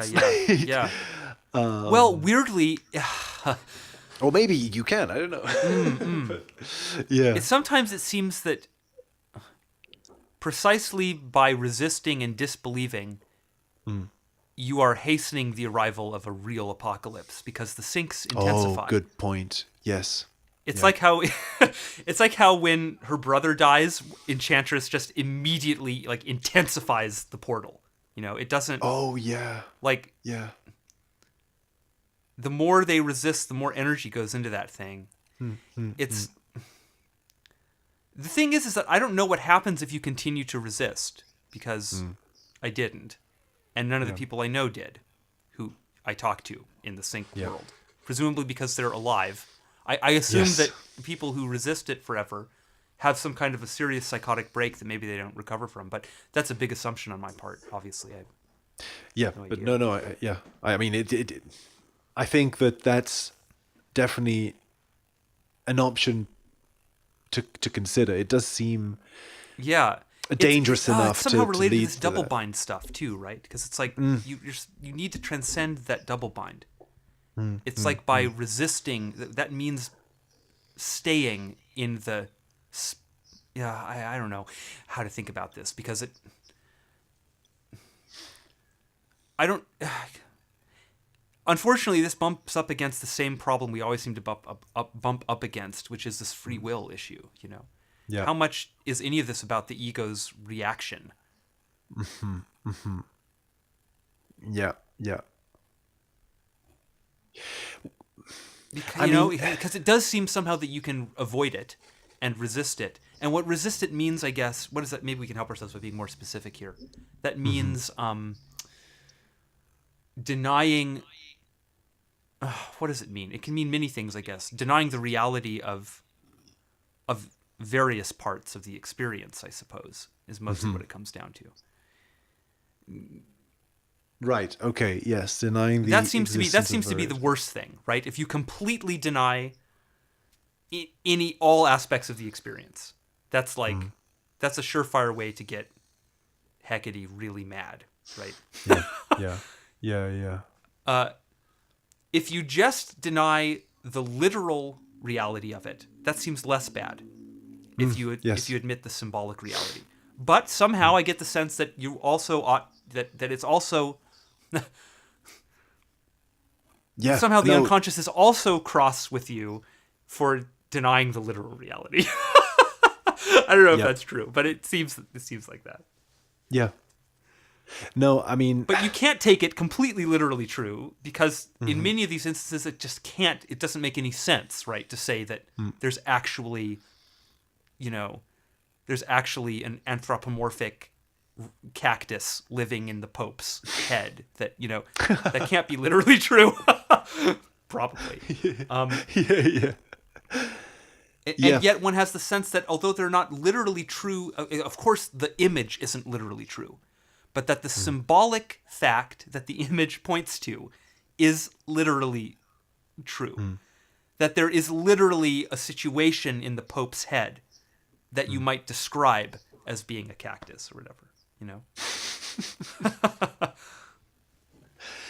It's yeah, I agree about like that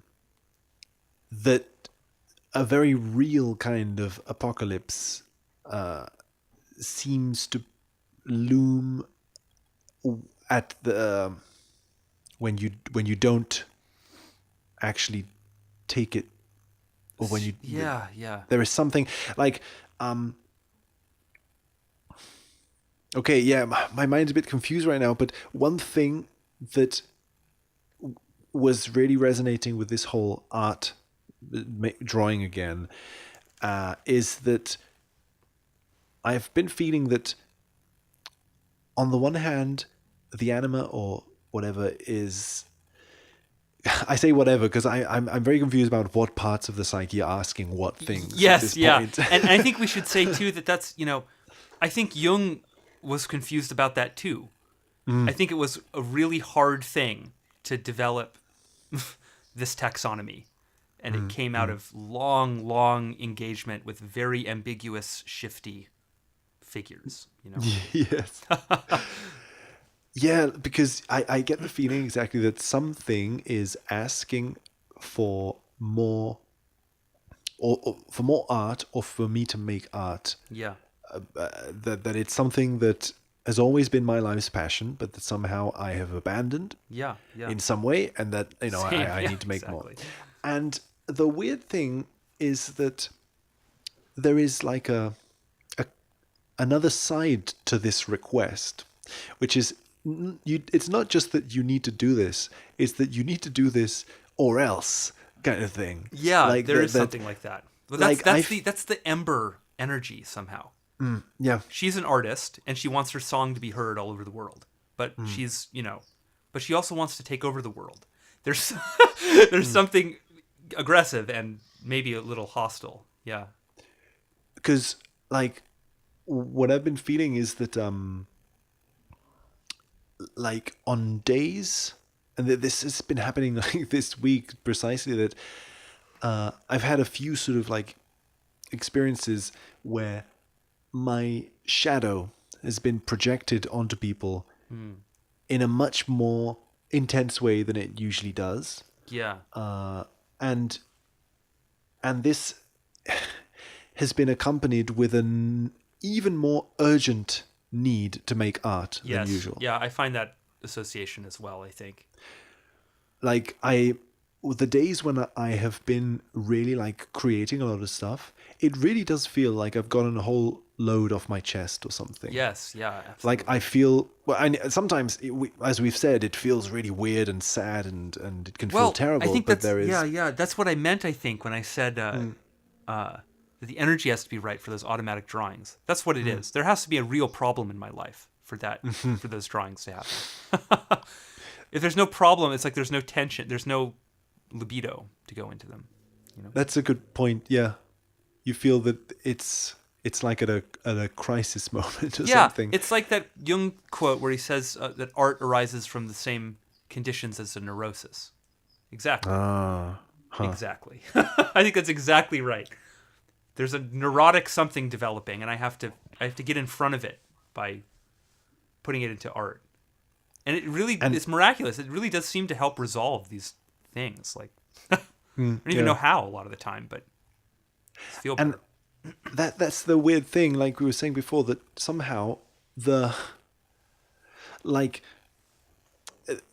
these days, there have been days when this sort of like an inspiration, let's say a creative inspiration, has been sort of bubbling up, and I have not been doing anything about it. I haven't been responding to it. Like something wants to be created, but I don't. Yeah. And when I don't, and this stuff accumulates and it accumulates. I have like fights with people, or I have some, Exactly. Yes. Like I felt super bad because like just the other day this happened, that I sort of got angry with my mum for something really, really stupid. Yeah. I do that with my parents. And too, the second it happened, I realized like, wow, like something really fucked up just happened. Like like I really need to channel this energy into something else, because like it's like what we were saying about vulnerability, openness. It's like I have so much this sounds kind of weird to say, but I have so much creativity right now, or so much desire to do stuff, that if I don't, it's almost dangerous. No, dude, I get it. That's exactly. I have so much in my brain. It's just, and it's so aggressive with me, if I'm not making, I am becoming mentally unhealthy at a very alarming rate, actually. It's amazing how quickly I degrade. Yes. I need to be making stuff every day, most of the day, which that's what has put me into this horrible situation in my life, by the way. This like poor, starving artist thing I'm living out. Exactly. I just can't, I'd need rather to be poor and feel okay in my head. You know what I mean? So. This is how it is, no. And it's weird because, like you said, I mean, that obviously forces the question of the, let's say, the apocalypse or whatever, in the sense that if this is just what's happening in our individual cases, then what happens with the collective psyche? If the collective psyche doesn't express itself enough, then clearly that does result in like, so in a sense you do have to take that seriously, in a sense. The literal interpretation, and at the same time you need to take it seriously, you need to give importance to the symbolic interpretation as well. Like you it's almost like it's forcing you to take it both serious, literally and symbolically at the same time. You have it's fucked up. You have to hold the interstate with it. With all these things. The unconscious just loves that. Yes. it's just this sort of the unconscious is just this weird art connoisseur that has very specific taste. Yeah. And just Yeah. loves this kind of stuff. And it's just, It loves impossible contradictions that tear mortals apart. That's like that should have been that's like the back of the box description that Hellraiser deserved. Time traveling interdimensional artists that enjoy tearing human beings apart with contradictions. Yes. The oh movie. my god. Wow. But I feel that all this So- this stuff about childhood is the way to bridge this back to Little Big Adventure and finally in this Good point. podcast. Which, by the way, we've done over 2 hours again. I guess this is just our kind of our oh pace. my god. Okay, good. Yes. Let's bring it back somehow. Yeah, somehow. Well, okay. I mean, we have this game. We have a game being made by artists. And I feel that this period of games was more artistic somehow. Maybe that's old man retro fetishization and, nostalgia. Yeah. No, but it feels like that. But I think know there what you really mean, is yeah. something to it because of the way the market stuff worked around it. Like at this period, you could make a game for less money. It was less high risk. And Exactly. this game is so weird. I just have the impression that there was very little muddling with it for market reasons, Yeah. And so you have artists that are making a story, and are we shocked that the story is about a magician who receives precognitive dreams? I mean, Right. that's a funny thing with stories. The people who tell stories are storytellers and artists and so on. So there's a selection bias thing probably, Right. So storytellers make stories about Yeah. stories or something like that. Yeah, Like- where are all the stories, where are all the video games made by hardcore, like, hockey fans, Yeah. That's their whole identity. And yet somehow they make a game. See, it just couldn't occur, so we never get to see that. There's a sense in which...